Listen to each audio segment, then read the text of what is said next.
Claire Andrieux. Bonjour. Merci d'être avec nous ce matin. Vous êtes ancienne journaliste police-justice sur RMC et BFM TV et vous publiez La guerre de l'ombre, le livre noir du trafic de drogue en France. C'est un livre absolument remarquable et passionnant où vous avez enquêté plusieurs mois de travail sur le trafic et la consommation de drogue. La consommation de drogue qui a explosé en France depuis 10 ans et donc le trafic évidemment derrière. Vous avez remonté toute la chaîne du trafic du cannabis et de la cocaïne. D'abord, quelle est votre plus grande surprise dans cette enquête ? Il y en a plusieurs. La première, pour parler de la consommation, et c'est aussi le point de départ du livre, c'est de voir que tous les indicateurs sont au rouge et qu'en fait, personne ne s'empare vraiment du sujet. C'est-à-dire la consommation est au plus haut, vous l'avez expliqué, mais aussi la production en quantité, en Amérique latine notamment, en Colombie, les surfaces de production de la cocaïne ont triplé, de coca qui permet de fabriquer la cocaïne ont triplé ces dernières années. Au Maroc, même si les surfaces en tant que telles n'évoluent pas spécialement, c'est toujours contenu dans le RIF, pour le coup on a des produits qui sont extrêmement puissants, beaucoup plus puissants qu'avant. La cocaïne aussi est toujours plus forte, la consommation toujours plus forte, les saisies toujours plus importante. On est dans des niveaux records ces dernières années. Et finalement, voilà, on s'empare jamais vraiment du sujet, si ce n'est en parlant de temps en temps de dépénalisation, avec d'ailleurs en ne parlant quasiment que de la dépénalisation.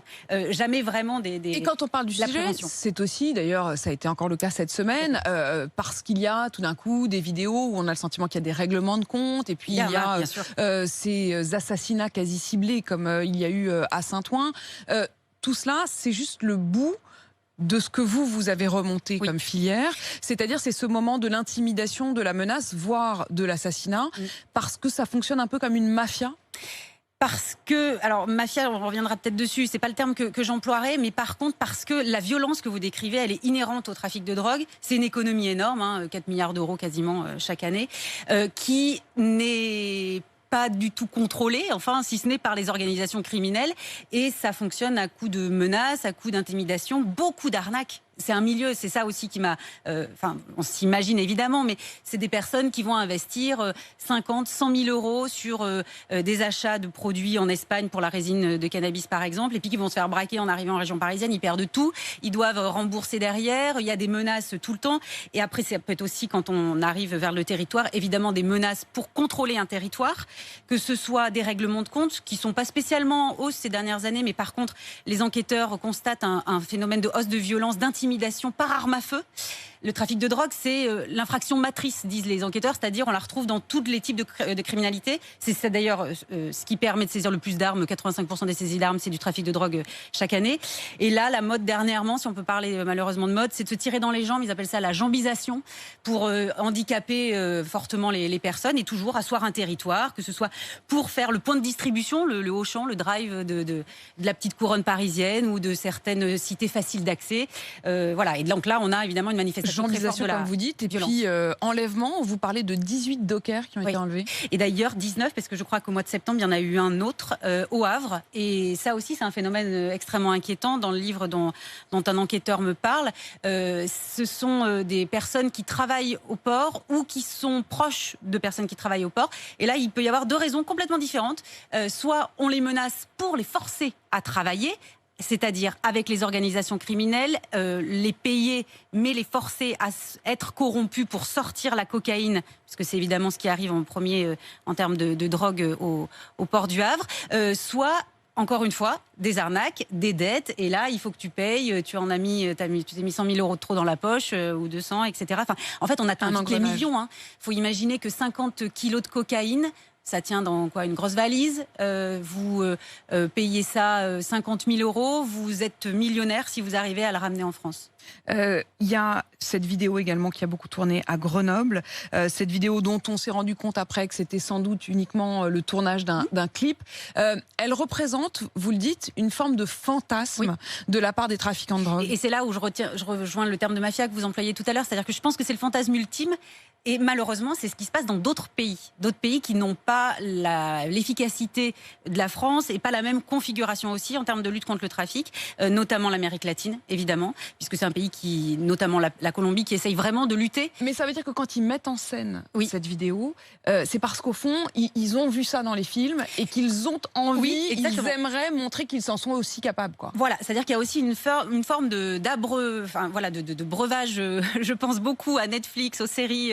On disait ça avec Charles Narcos. Magnin avant. Mais bien sûr, et ils en sont imbibés. Il y a des séries extrêmement bien faites, des documentaires avec des narcos qui parlent, etc.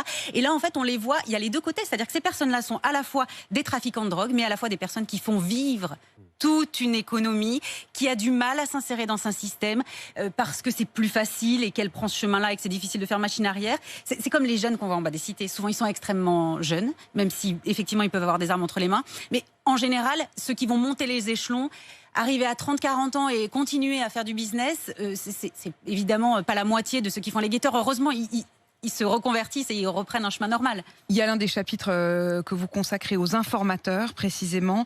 Ils gagnent combien, ces jeunes qui sont recrutés pour être des informateurs? Ou alors, il y a les informateurs et puis il y a aussi les protégés, il y a aussi les repentis. Comment on est recruté et comment on s'en sort?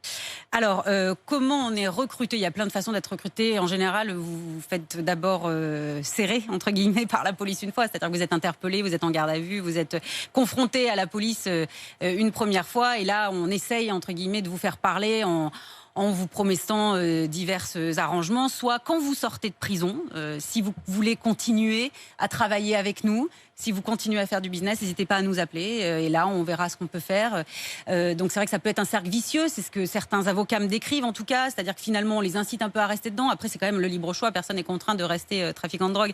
Mais il y a aussi une difficulté d'attraper certains grossistes et gros trafiquants de drogue dont je parle dans le livre parce qu'ils sont essentiellement à l'étranger, en Espagne ou au Maroc ou à Dubaï, comme c'est souvent le cas. Et là, ces personnes-là sont tellement discrètes, s'entourent tellement de lieutenants qui vont faire finalement toutes les affaires pour eux, que sans informateurs, c'est quasiment impossible de les avoir. Et ça, c'est... Voilà, encore une fois, c'est des enquêteurs qui m'ont partagé ça, mais pour eux, il y a une grande frustration de ne pas pouvoir avoir des méthodes un peu plus incisives, d'infiltration avec une partie qui ne serait pas versée au dossier judiciaire, c'est-à-dire qui pourrait vraiment protéger l'informateur. De la lutte et de la protection. Merci beaucoup, Claire Andrieux, d'être venue dans ce studio d'RMC. Je rappelle le titre de votre livre, La guerre de l'ombre, le livre noir du trafic de drogue en France, et c'est publié chez De Noël. Merci.